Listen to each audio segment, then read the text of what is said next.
save me, please mom." That was the last thing Oma said before passing out on her mom's laps.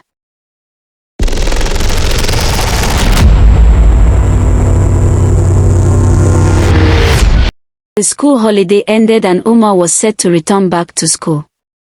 "Hurry up," Oma's mom said, "you will be late for school." "I'm ready, Mom," Oma said with a smile on her face as she was excited to return back to school after the holiday. "Goodbye, Mom," Oma said with a bright smile. "Goodbye, Oma, stay safe," Oma's mom said as they both waved at each other. Miss Rita is a single mom who had Oma 17 years ago under unfortunate circumstances. Despite facing many challenges, she raised Oma with love, strength and determination. Her past has shaped her into a resilient and protective woman, committed to ensuring that her daughter has a better life than she did. She works tirelessly as a marketing manager in a successful company to ensure Oma gets the best life ever. When Oma arrived at school, she was so happy that she couldn't help but smile all through. When she saw her friends arriving as well, her joy knew no bounds. They were all excited to meet each other again after the long holiday as they walked into their dormitory together. Oma has a close circle of 5 friends and they have been together since 1st grade. When they got into their room, they sat on their bed chatting about the holiday and the places they visited. The chat was getting interesting and engaging. Suddenly the door flew open, banging against the wall. They looked on in shock as the principal stood there.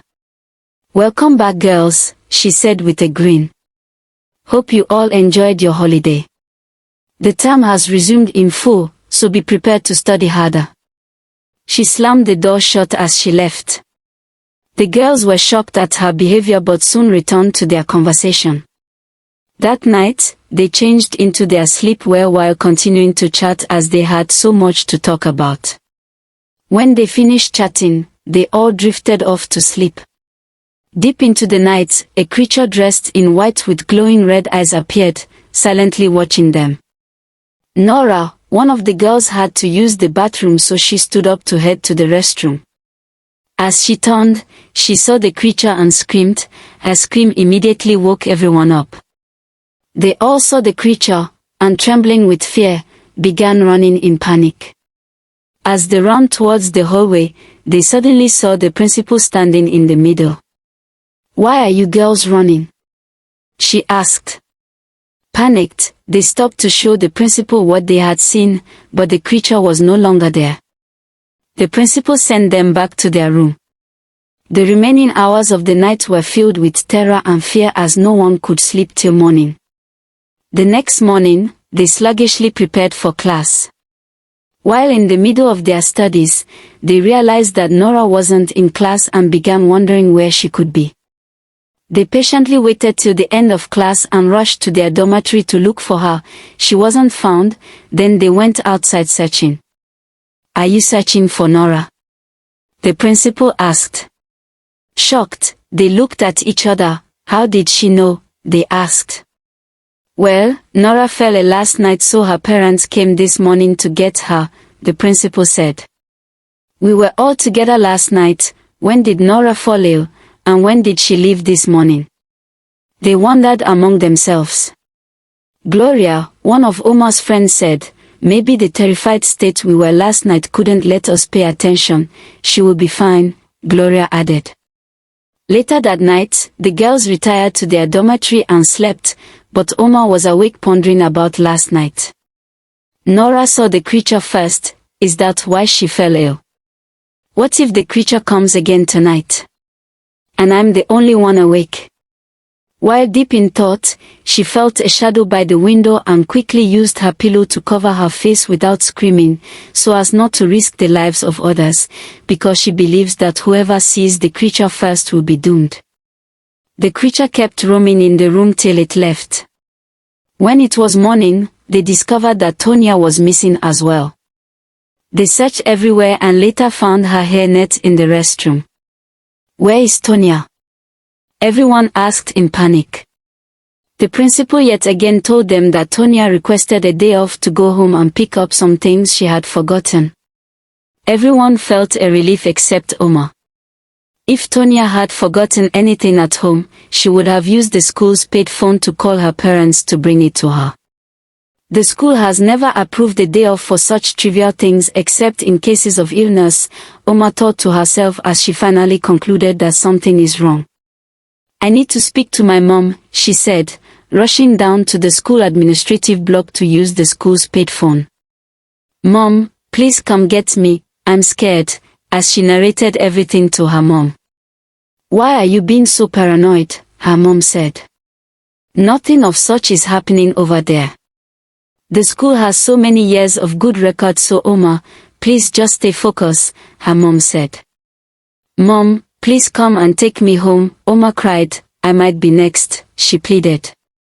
Oma, just get serious with your studies, nothing will happen, you are just overthinking things, Oma's mom said as she hung up on her. Oma went back to her dormitory with tears. When Miss Rita hung up on Oma, her friend and colleague asked, "What's the problem?" That was Oma, right? Yes, Miss Rita confirmed. What does she want? Her friend inquired. Miss Rita sighed. She is just being paranoid, maybe because of the long holiday and the tragic incident that happened. She'll be fine, don't worry. Her friend shook her head. You should ease your daughter's curiosity and fear.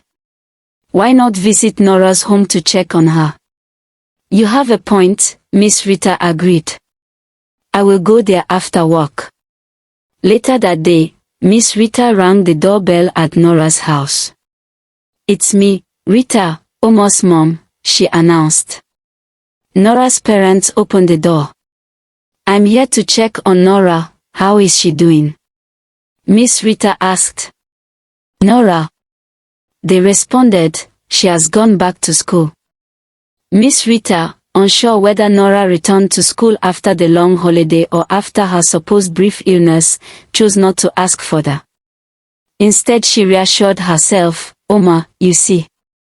Nora is fine and back to school. I told you, you were just overthinking things. She thanked Nora's parents and left. It was a Saturday morning. Oma and her friends went to the refectory to have their breakfast. As they sat to eat, she felt an eerie presence behind her, but when she turned around, no one was there. Suddenly, a tree crashed on its own, making everyone gasp. Whispers echoed through the hall. Oma realized something unseen was watching them. The night terror continued for weeks, and the girls kept disappearing one after another, never to return, and the principal kept making excuses. Oma grew more anxious and she noticed a disturbing pattern. All the missing students were from room 5, no other room had experienced such incidents. Why room 5? She wondered. What is happening in our room? I must unlock this mystery before it's too late. The exams were fast approaching and Oma often went to the library with her friends to study. But that day, her friends were too tired to join, so she went alone. To get to the library, she had to pass by the principal's office. As she walked past, a disturbing statement caught her attention, making her stop in her tracks. Curious and uneasy, she stepped back and pressed her ear against the door to eavesdrop. The principal was on a call, speaking in a hushed yet sinister tone. The pain is still fresh in my heart, she said. I will take their lives one after the other. I must avenge her death. Oma's blood ran cold. What was the principal talking about? Who was she planning to harm?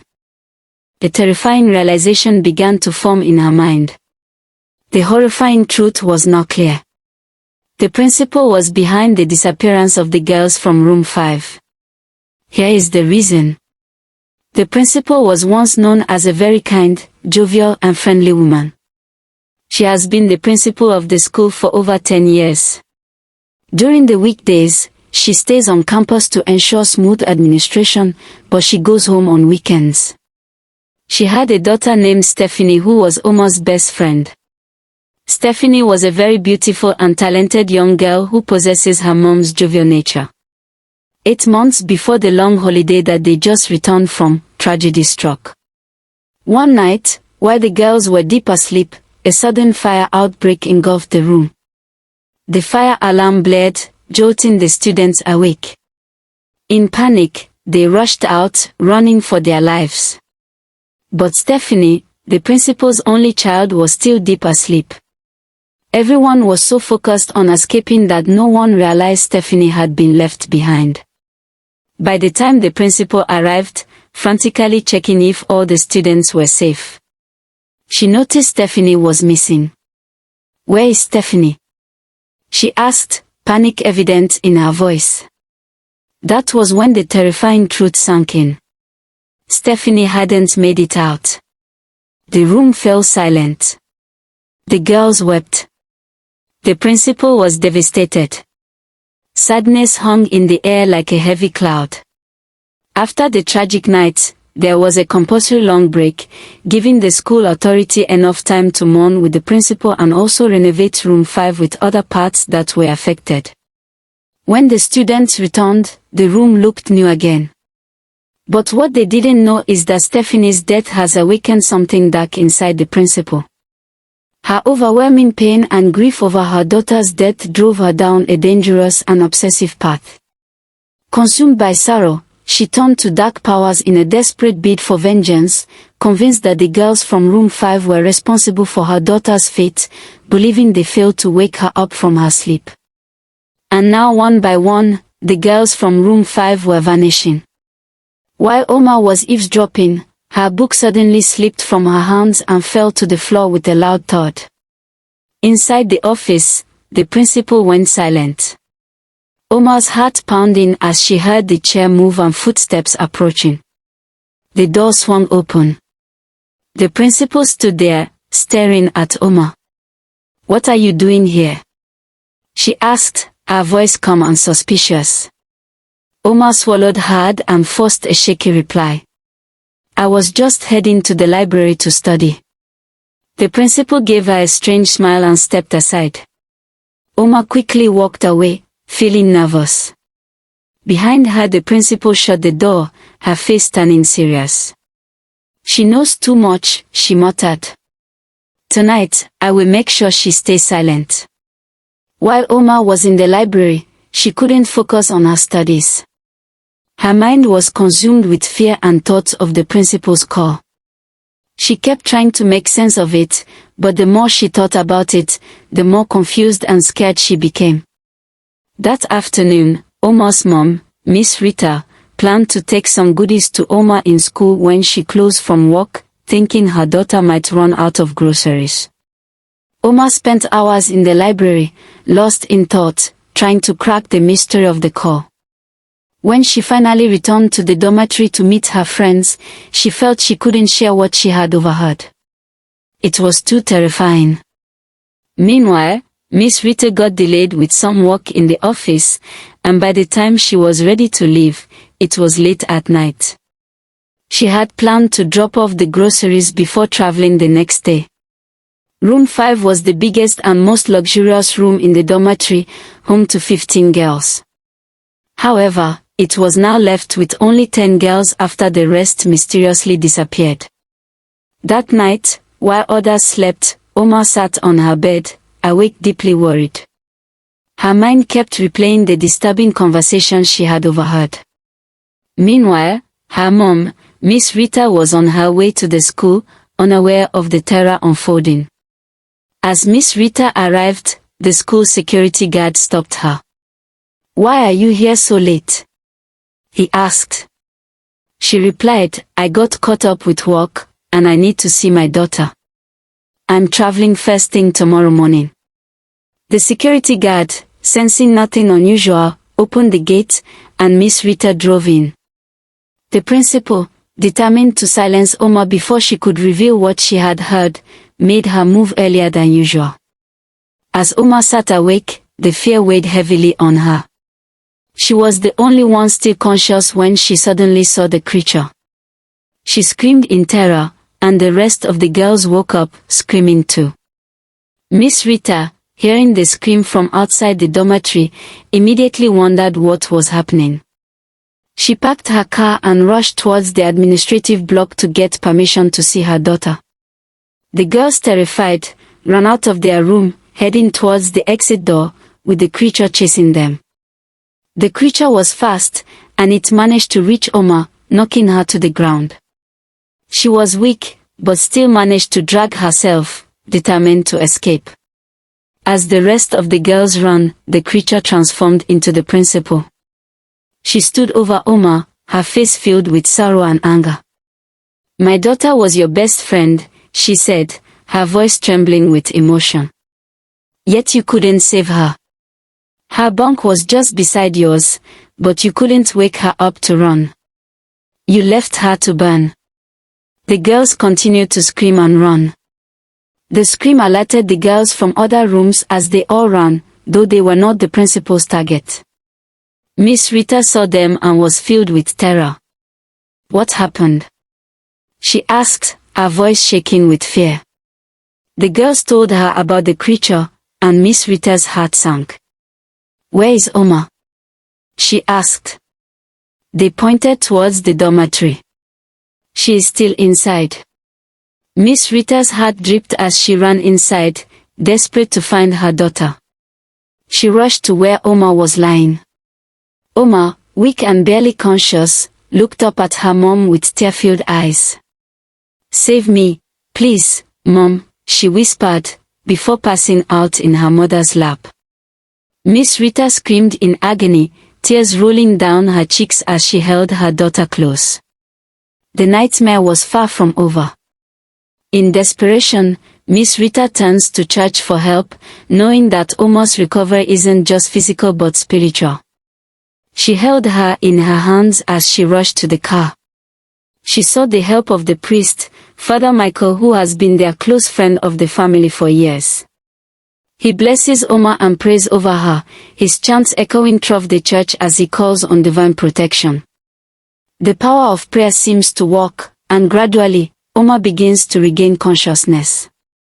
With Father Michael's prayers surrounding them, Oma slowly recovers. The spirit haunting her fade. As Oma regains enough strength, she and the other girls from room 5 made a decision to leave the horror of the school behind and never to return. But the principal isn't gone, and the mystery remains. Where is she now?